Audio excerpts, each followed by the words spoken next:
forming courage. So in this video, first of all, let's start to analyze and break down what courage could be. Because what we are is effectively courage. We are courage, and depending on whether we want to align to that existence is whether we want to learn to align to our true self. The true self is courageous, and courageous we could look at as an aspect of existence of which we are. So we're many things, just like somebody can be the most angriest person that they could be, or somebody could be the most courageous person they could be. We all are infinite existence. We all are infinite potentiality. It's just whether or not we want to express that existence. So courage is what we are. We are courage. So if we want to show courage, or if we want to become courage, then all we need to do is we need to experience that of which would be courageous. And as individuals, as individual beings, only us as individual beings can ask ourselves, what is it in my life do I need to show courage to?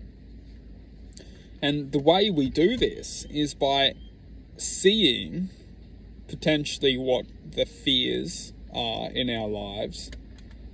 And within fear, we start to see that maybe I need to show some courage to my fears, as the fears are starting to control my potential.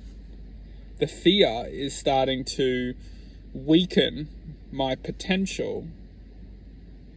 And when we see this, and we can see that we can implement a part of ourselves, which is courage, which is not necessarily being expressed, then we can activate higher potential within ourselves by bringing balance to our lives. Because what we must understand is that fear itself is generally programmed for us to permit in this life.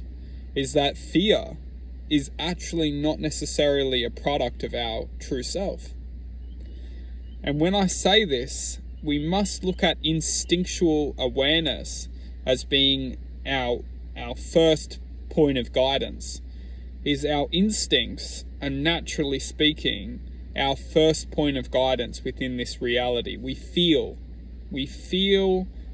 first our instincts. Fear itself has been later programmed into our lives to suppress us from accessing higher potentialities of awareness. It's almost like fear itself is, you could say, a gate of which tries to convince us to go back. But truthfully speaking, outside of that gate is just a higher level of awareness.